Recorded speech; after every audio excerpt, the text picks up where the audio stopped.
लोकसभेच्या निवडणूक 2025-26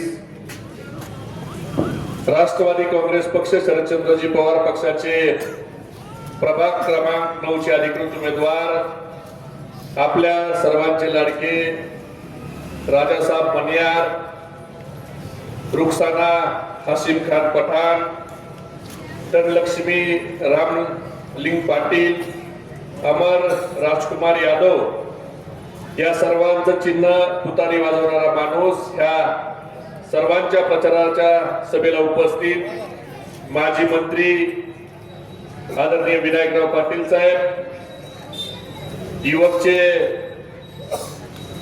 प्रदेश उपाध्यक्ष प्रशांतजी घार, निशांतजी वाघमारे, जिल्हाध्यक्ष आमचे भरत सूर्यवंशी, कदम साहेब, फिरोज खान, ॲडव्होकेट इरफान भाई, शादाब शेख, कल्पनाताई, अजय यादव, हश्मीजी, बरकत भाई, जावेद नाना, नुकतंच नगरसेवक म्हणून ज्यांची निवड झाली ते रुपेल चक्रे, वाहिद शेख, बालाजी कदम आणि उपस्थित सर्वच कुचे साहेब, कदम साहेब, सर्वच मान्यवर सर्वांची या ठिकाणी माफी मागतो।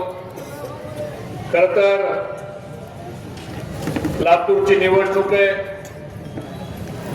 राजा भैया मनियार हे शहराध्यक्ष म्हणून आमचा पक्ष हा राजा भैयाच्या नेतृत्वाखाली आणि विनायकराव पाटील साहेब यांच्या मार्गदर्शनाखाली काम करतोय।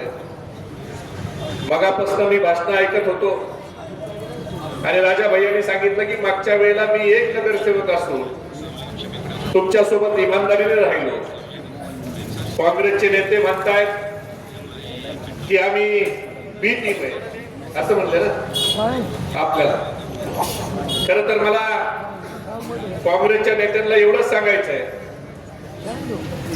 भारतीय जनता पार्टी सत्तेतून बाहेर राहिला पाहिजे हे आमचं प्रामाणिक मत आहे,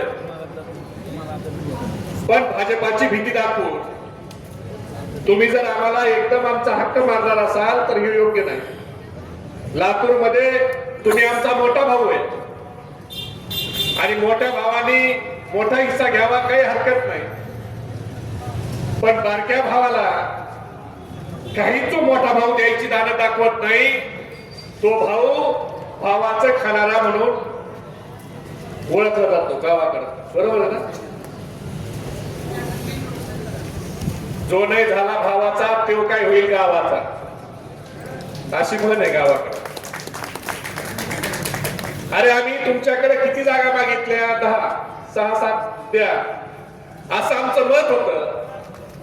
तुम्ही काय म्हणताय 2 देऊ 3 देऊ, म्हणजे तुमची महत्वाकांक्षा किती राक्षसी महत्वाकांक्षा झाली की जे खायचंय ते स्वतःच खायचं, वाटून वाटून खावा लागतं, सगळ्या भावातल्या भाऊबंडाला द्यावं लागतं। बरोबर आहे का ताई? एकट्याने खाल्लं तर पोट दुखतंय, यांना कधी कळणार आहे? म्हणजे यांचं असं झालंय, नवरा मेला तर जमन पण सवत रडकी झाली पाहिजे। हे म्हणजे लातूरची काँग्रेस।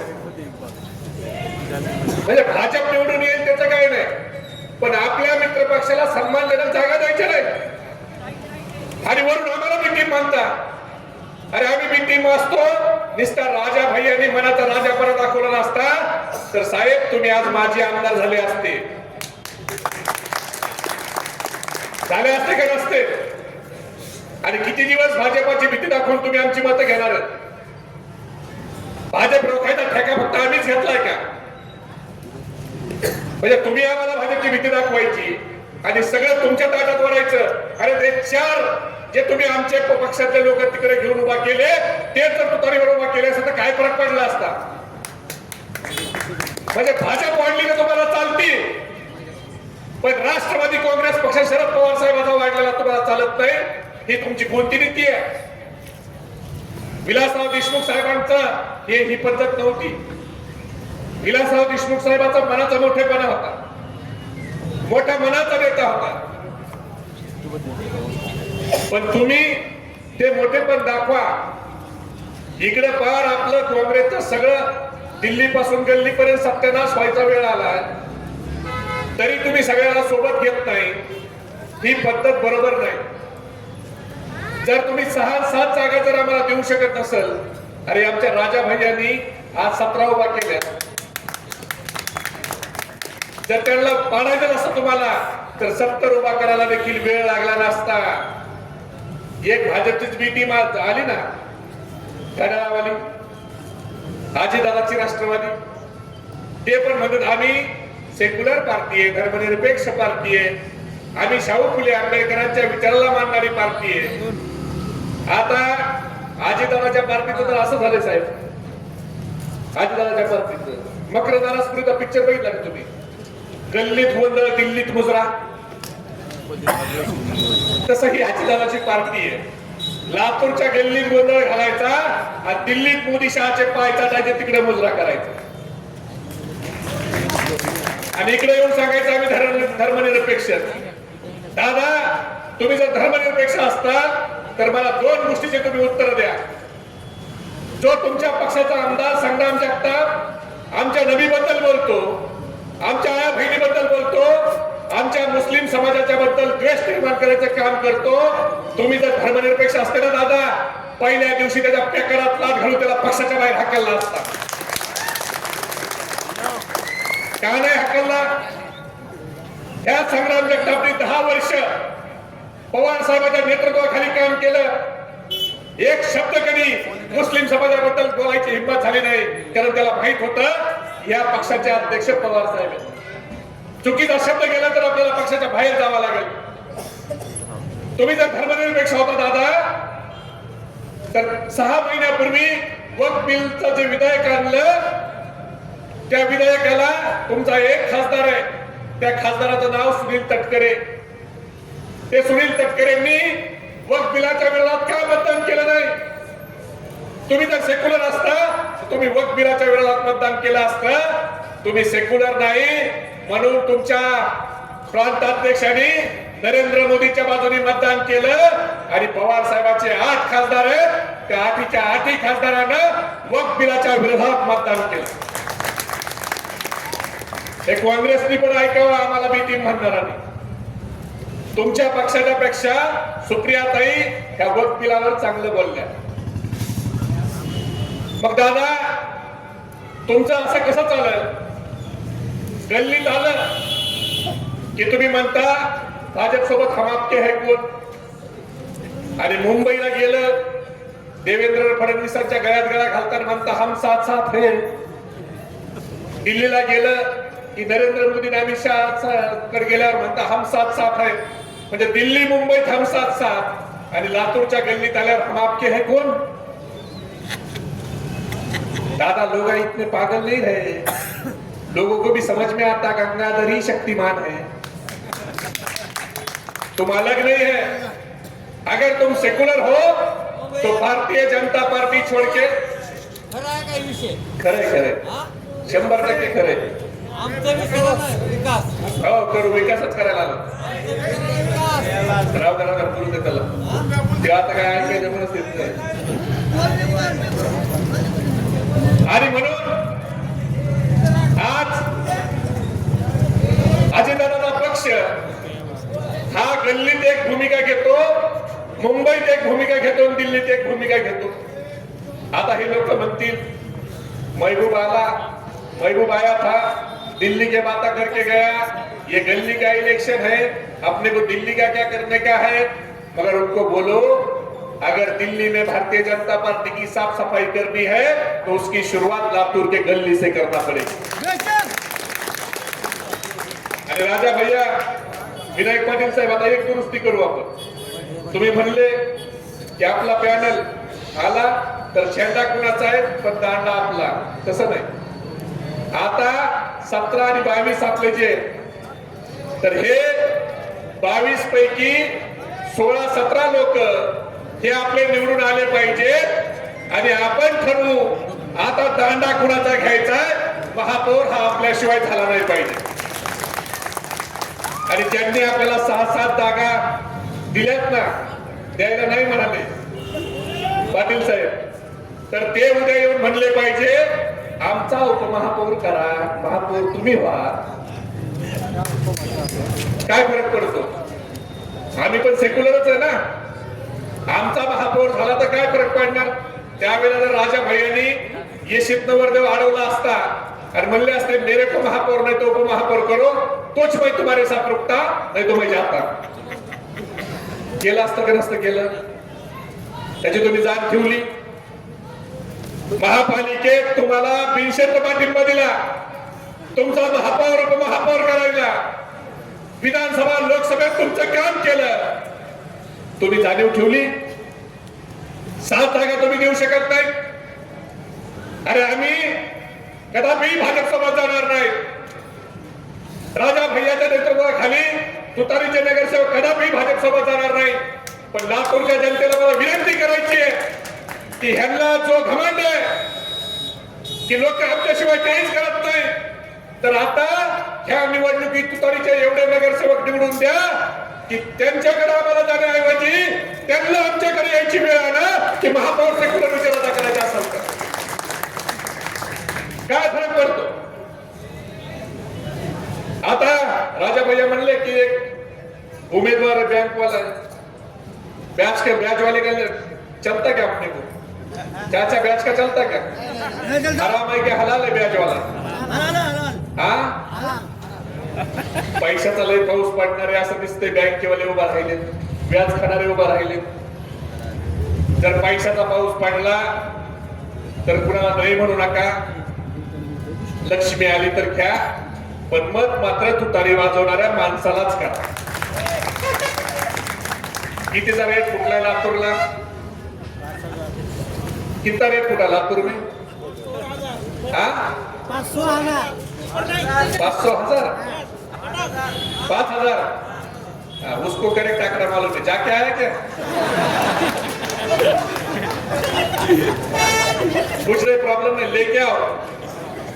खैरात करो, सबका करो. फुकट का माल है. किधर जाकर काम को नहीं गए थे हमारी जस पर. पण 5,000ला आपलं मत हे आपलं मन आहे. आपलं मन हे विकायचं नसतं, ते प्रेमाने जिंकायचं असतं, कामाने जिंकायचं असतं. जसं राजा भैयांनी काम केलं, जसं ते मागच्या अनेक वर्षापासून करतायत. पण एक विचार करा, 5,000 रुपयाला आपलं जे मत आपण देणार आहे ते 5 वर्षासाठी देणार आहे. 5 वर्षात दिवस किती आहेत. एका वर्षात 365 दिवस. 5 वर्षात 1825 दिवस. 5,000 भागिले 1825 करा. 2 रुपये 73 पैसे रोजाने आपलं मत द्यायचंय का. 2 रुपये 73 पैसे. मावशी चहा कितीला भेटतो इथं. 10 रुपये. मावशी नागपूरला चहा 10 रुपये. किती पिता तुम्ही रोज चहा. 4-5 होतात का. 40-50 रुपयाचा चहा आपला होतोय. मग जर मावशी आपण चहा 40-50चा पित असेल, लोकाला पाजलेला वेगळा, तर आपलं मत हे 2 रुपये 73 पैशाला विकायचंय का याचा विचार करा. नाही आपका खर्च ज्यादा है. 90 कितने में. बड़ा ब्रँड आहे. म्हणजे पैशावरच्या लोकांना वाटतं आम्ही ह्यांचं मत विकत घेऊ शकतो. त्या लोकांना त्यांची पैशाची मस्ती मोडायची, त्यांचा पैशाचा माज मोडायचा आहे. आणि उद्याच्या 15 तारखेला राजा भैया सहित आमच्या पठाणताई असतील, आमच्या पाटीलताई असतील, आमचे अमर यादव असतील, या लोकांना भरघोस मताने विजय करून लातूरच्या महानगरपालिकेत पाठवायचे. आणि ज्यांनी आपल्याला नाकारलंय त्या लोकांना दाखवून द्यायचे. पवार साहेबाच्या तुतारीला पिपाणी म्हणता. ज्यांनी पवार साहेबाचा नाश केलाय त्या लोकांचे फार वाईट हाल झाले. त्यामुळे पवार साहेबांच्या पिपाणीला बोलताना जरा विचार करून बोला. कारण एकच असा नेता आहे जो नेता ज्या वेळी अल्पसंख्याक समाज असेल, दलित समाज असेल, छोटा समाज असेल, त्याच्यावर अन्याय होतो त्यावेळेला पुढे येऊन बोलणारा एकच नेता आहे. त्या नेत्याचं नाव शरद पवार आहे. ज्यावेळेला ट्रिपल तलाकचा कायदा आणला साहेब मोदींना, त्यावेळेला पवार साहेब एकमेव नेते त्यांनी सांगितलं, जाहीर भाषणात सांगितलं की कोणत्याही सरकारला शर्यत मध्ये दखल द्यायची आवश्यकता नाही. हे सांगणारे आदरणीय पवार साहेब आहेत. त्याच्यावर मला एक भाजपचा भक्त भेटला. ते मला म्हणला, काय राव पवार साहेब असं म्हणतायत मोदी साहेबांनी किती चांगला कायदा आणला. मी म्हणलं काय चांगला आणला. मला ट्रिपल तलाकने किती फायदा होणार आहे. म्हणलं काय फायदा होणार आहे. म्हणले तुमच्या बायकांना न्याय मिळणार आहे. अरे म्हणलं बावळ्या, त्या मोदीला म्हणा तुझ्या बायकोला अगोदर न्याय दे, मग आमच्या बायकाला न्याय द्यायचं. बरं स्वतःची बायको सोडून देणारा आमच्या बायकाला न्याय द्यायची भाषा करू. आणि हे उठले की भारतीय जनता पार्टीवाल्यांनी एकच लावले, देशभक्ती देशभक्ती. अरे देश काय तुमच्या बापाची जहागीर आहे का. हा देश आमचा पण आहे. या देशात आम्हाला जबरदस्ती कुणी ठेवलं नाही. आम्ही आमच्या मनाने या देशात राहिलोय. त्यामुळं या देशात वर जेवढा अधिकार तुमचा आहे त्याच्यापेक्षा जास्त अधिकार हा आमचा आहे. तुम्ही कोण भुरटे आम्हाला देशभक्तीचे प्रमाणपत्र वाटणारे. अरे तुमचे कोण बापदादा कुठे गेलते का.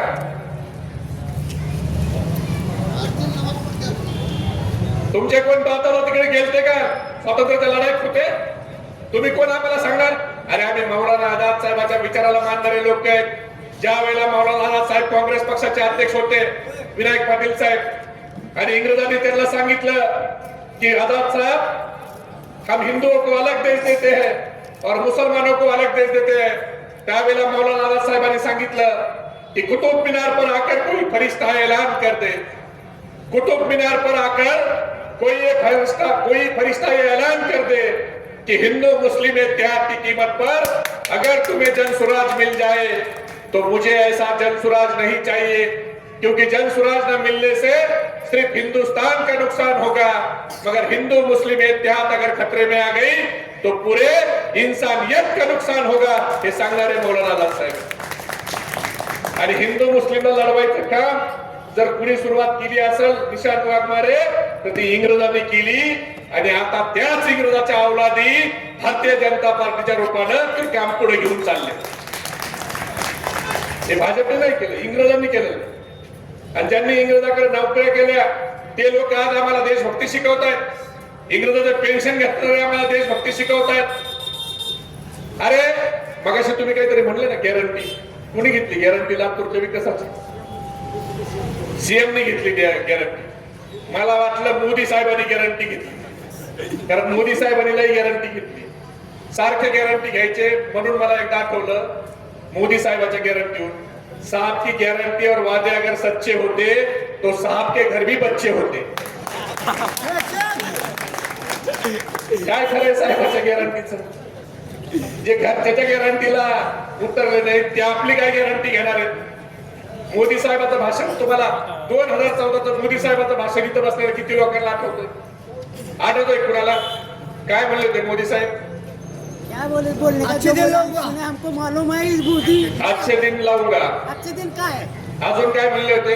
100 रुपए में 100 में गैस टैंकी दी. गॅस टाकी. और बाद में पैसे खाते पड़े. क्या मिले क्या मिले भाई नहीं मिले कुछ नहीं मिला. मोदी 15 लाख तुमने ध्यान में रखिए. अभी तक रास्ता देखते. पाटील साहेब मी एकदाच मोदी साहेबांचं भाषण ऐकलं. 2014ला नरेंद्र मोदी पंतप्रधान पदाचे उमेदवार होते आणि प्रधानमंत्री पदाचे उमेदवार काय बोलणार आहे म्हणून त्यांचं भाषण असंच अटल बिहारी वाजपेयी नावाच्या मैदानावर होतं. त्याचा आवाज आता ते दिल्ली दरबार हॉटेल आहे ना तसं तिथपर्यंत येत होता. तसं तिथे एक राजीव गांधी गार्डन आहे. तिथं आम्ही चहा प्यायला बसलो आणि चहा प्यायला बसल्यावर मोदी साहेबाचाही आम्हाला आवाज ऐकायला येत होता. आणि त्या चहाच्या हॉटेलच्या शेजारी एक बागवानचा केळीचा गाडा. त्या बागवानचाही आवाज आम्हाला यायचा केळीच्या गाड्यावाल्याचा आणि मोदी साहेबाचाही आवाज आम्हाला यायचा. मोदी साहेबांनी भाषण सुरू केलं. भाई और बहनों 2014 में अगर भारतीय जनता पार्टी की सरकार बनती है और मैं देश का प्रधानमंत्री बनता हूं तो मैं विदेश में जाऊंगा, काला धन लेकर वापस आऊंगा और आप सबके खाते में यूं ही मुफ्त में 15-15 लाख रुपए डाल दूंगा. इकडून बाबांना घ्या केळं.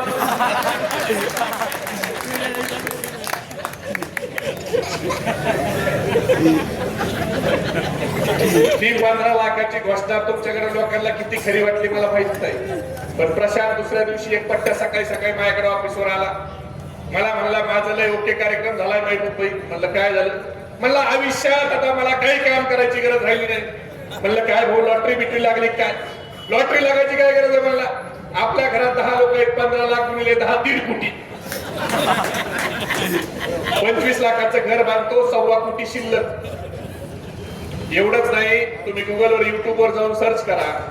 1 वर्ष 2 वर्षापूर्वीची घटना आहे. औरंगाबाद जिल्ह्यातल्या पैठण तालुक्यातल्या पाचोडच्या जवळ एक गाव आहे, छोटी वाडी. तिथं एका मोदी भक्ताच्या खात्यावर 15 लाख आले. जसं खात्यावर 15 लाख आले, पठ्ठा एवढा खुश झाला त्याने मागचा पुढचा काही विचार केला नाही. आणि मी खोटं बोलत असलं, पेपरला आणि युट्यूबला बातम्या आहेत, तुम्ही त्या गावात जाऊन विचारा.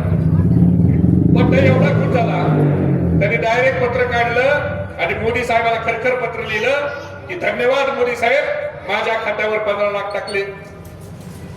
आणि अख्ख्या गावात सगळं सुटला, एकटाच पठ्ठा इमानदार होतो म्हणून माझ्याच खात्यावर 15 लाख आले.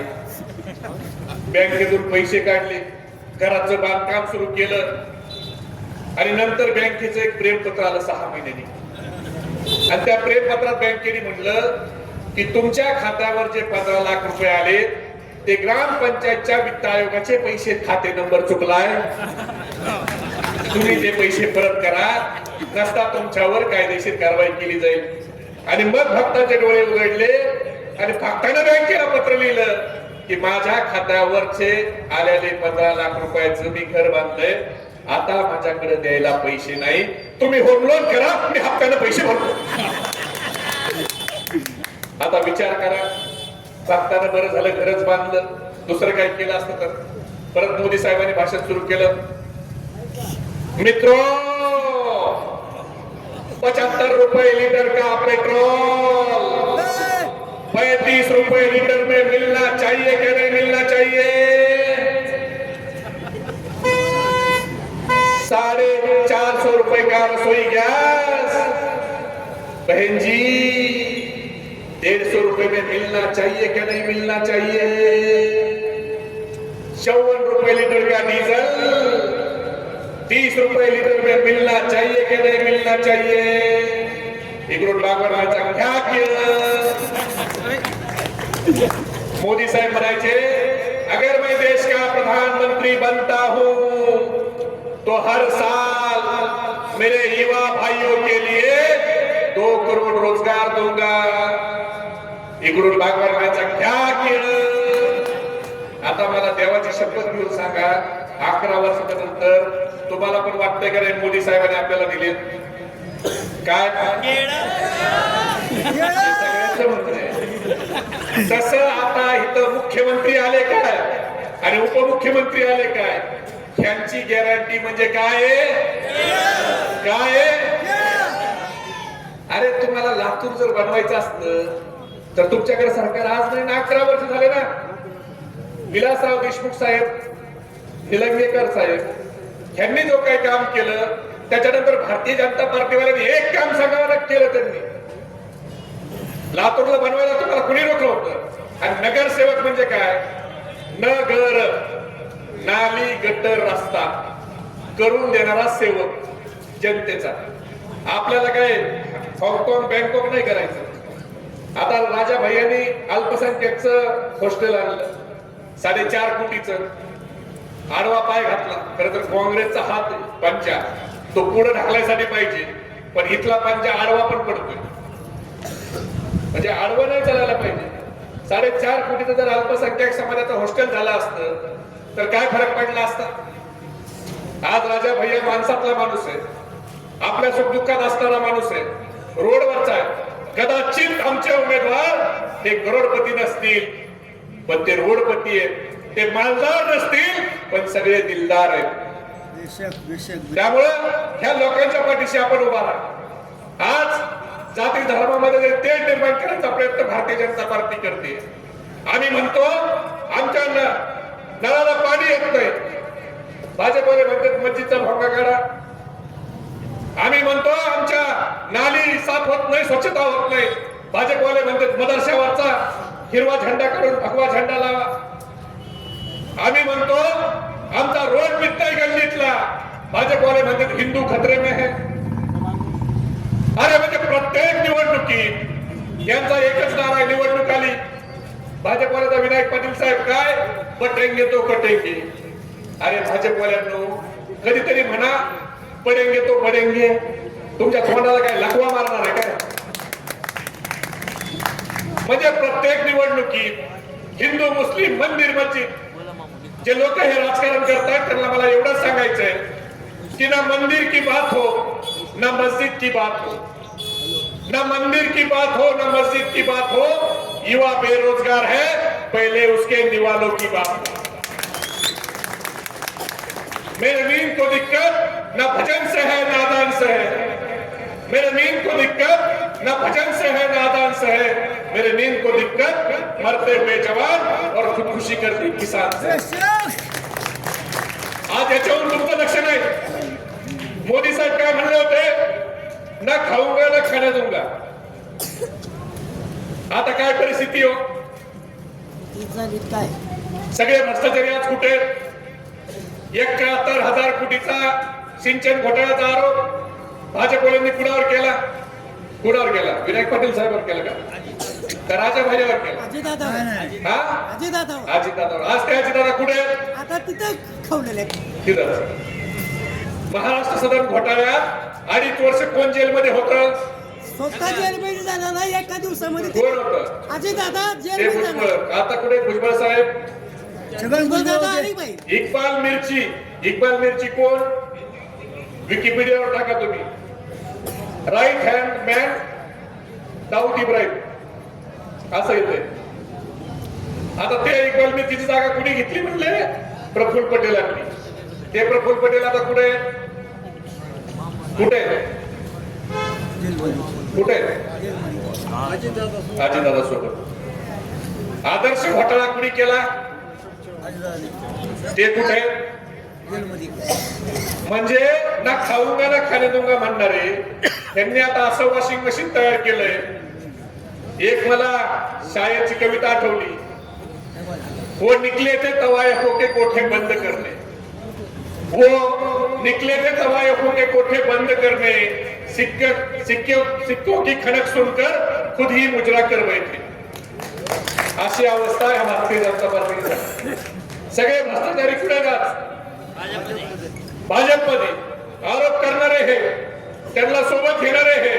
आणि आता लातूरमध्ये वेगवेगळ्या निवडणुका मत खायसाठी करणारे हे. म्हणजे लातूरमध्ये वेगळं लढायचं, मुंबई दिल्लीत सोबत बसायचं. दुर्दैव हे की काँग्रेसने दुसऱ्याचा पक्ष वाढवून द्यायचा नाही हे लातूरमध्ये ठरवलं. म्हणजे मित्र पक्षाला वाढू द्यायचं नाही हे ठरवलंय. नाहीतर आमचा राजा भैया नुसतं नाव राजा नाही, माणूस देखील 100% राजाच आहे मनात. कधी कुणाला रागवणार नाही. रागवत आहे का राजा भैया? आम्हाला तर नाही दिसते. विनायक पाटील साहेब जोड मस्त लागली, एकदम शांत आहेत आणि चांगले लोक आहेत. सत्ता येते जाते, पद येतं जातं, पैसा येतो जातो, पण आपण ज्या विचारावर काम करायचं ठरवलंय त्याच्यासोबत निष्ठेने काम करणारी ही आज लोक आपल्या सोबत आहेत. आणि आपल्याला ह्या लोकांच्या मागे ताकद उभा करायची.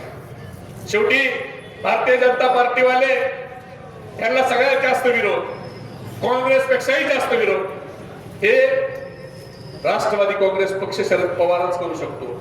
आणि भाजपला जर सगळ्यात जास्त भीती असेल तर ती भीती शरद पवार या नावाची. शरद पवार काय करू शकतात हे 2019ला पवार साहेबांनी दाखवलेलं आहे. त्यामुळे आम्हाला भीती म्हणणाऱ्यांनो, उद्धव साहेब जर आज तिथून बाजूला निघाले असतील तर ते तुमच्यामुळे नाही निघाले, ते आमच्यामुळे निघाले, पवार साहेबांच्या मुळे. आज ज्या उद्धव साहेबांचा पक्ष काढून घेतला, त्यांचा पक्ष फोडला, चोरला, तर ते सगळे आमदार फोडले, तरी उद्धव ठाकरे साहेब हे महाविकास आघाडी सोबत राहिले. आणि मुंबईत तुम्ही त्यांच्यासोबत काय केलं काँग्रेसवाल्यांना? मुंबईमध्ये काँग्रेस कुणाची बी टीम आहे? तिथं तुम्ही सेपरेट लढताय. अरे मुंबईमध्ये भाजपला थांबवण्याची ताकद जर कुणात असाल तर ती फक्त उद्धव बाळासाहेब ठाकरे मध्ये आहे. पवार साहेबांनी तिथे सोबत जायचा निर्णय घेतला, मग काँग्रेसवाल्यांनो तुम्ही का तिथे निर्णय घेतला नाही? अंबरनाथला तुमचे 12 नगरसेवक भाजपच्या सोबत जातात, उपनगराध्यक्ष तुमचा कसा होतो? अकोट मध्ये MIM भाजप हे कसं एकत्र येतं? काँग्रेस याचा विचार करायची आवश्यकता आहे. भाजप काँग्रेसनं बिनशर्त मुंबईमध्ये उद्धव ठाकरेंच्या पाठीशी असायला पाहिजे होतं, पण दुर्दैवानं तुमच्या सोबत येणाऱ्या मित्र पक्षाला तुम्ही संपवायलाच लागला. तर याच्यापेक्षा वाईट अवस्था व्हायला वेळ लागणार नाही, एवढं लक्षात ठेवा. लोकांना गृहीत धरू नका. आज सोबतच्या मित्र पक्षाला त्रास देऊन देऊन ही अवस्था झाली आणि अजूनही तुम्ही त्रास देणार असाल तर पाटील हे वागणं बरं नवं, नाही तर मग आम्हाला बी बघावं लागेल. तुम्ही परत हम तो डुबेंगे सनम मगर तुमको भी साथ लेकर डुबेंगे असं काँग्रेस करायला लागले. आणि काँग्रेसने हे करू नये. काँग्रेसने मित्र पक्षाला सन्मानाने जागा द्याव्या. राजा भैयाचा पॅनल आपण निवडून द्या. उद्या परत राजा भैया हे सेक्युलर पार्टी सोबतच राहणार. आमच्या राष्ट्रवादी काँग्रेस पक्षाची लोक जेवढी लातूर शहरात निवडून येणार तेवढे लोक हे भाजपला सत्तेपासून बाजूला ठेवायला सगळ्यात पुढे जर कोण असाल तर ते राष्ट्रवादी शरदचंद्रजी पवार पक्षाचे नगरसेवक असतील. जसं मागच्या वेळेला आम्ही जर बी टीम असतो तर राजा भैया कुठे गेले असते? पैसा मिला रहता की नहीं, पद मिला रहता की नहीं, मगर गए. ईमान वाला आदमी है. ईमान वाला आदमी के दो खासियत होती है. ईमान वाला जिसका ईमान मुकम्मल है, सच्चा है, वो किसी के सामने झुकता नहीं और किसी के बाप की औकात नहीं होती उसको खरीद सके. झुकने वाला और बिकने वाला ये ईमान वाला नहीं होता. तसा राजा भैया आहे. राजा भैयानी ठरवलं असतं तर मागच्या वेळेलाच ते गेले असते. त्यावेळेला तुम्ही म्हणायचं ना बी टीम आहे म्हणून, मग गेले असते ते तिकडं. म्हणजे आज आता आम्हाला द्यायची वेळ आली. मेरे को बोलो चाचा तुम्हारे दो बेटे रहेंगे, तुमको बड़ा बेटा सभी खा रहा, छोटे बेटे को कुछ नहीं दे रहा, तो तुम उसको क्या बोलेंगे? क्या बोलेंगे? हाँ, दोनों को मिल बांट के देने का बरोबर है कि नहीं? तो वैसा कांग्रेस वाला बड़ा भाई है, हम छोटे भाई है, मिल बांट के दो.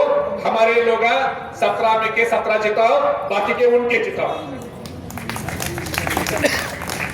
कुछ प्रॉब्लम नहीं है.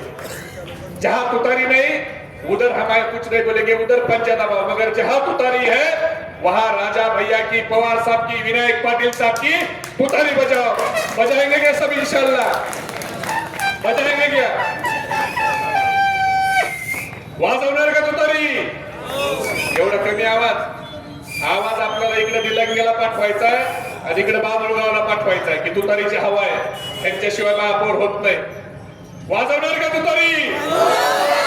मग मी घोषणा देतो, हात वर करून घोषणा द्या. आपला हात वर असताना शेजाऱ्याकडे लक्ष ठेवा. ज्याचा हात खाली समजून घ्या विरोधी पार्टीचा खबरे आपलं काय चाललंय ऐकायला. छत्रपती शिवाजी महाराज की शरद पवार पडो, पवार साहब तुम आगे बढ़ो, विनायक पाटिल साहब तुम आगे बढ़ो, राजा भैया तुम आगे बढ़ो. एकच भैया, एकच भैया, येणार कोण? थँक्यू. जय हिंद, जय महाराज.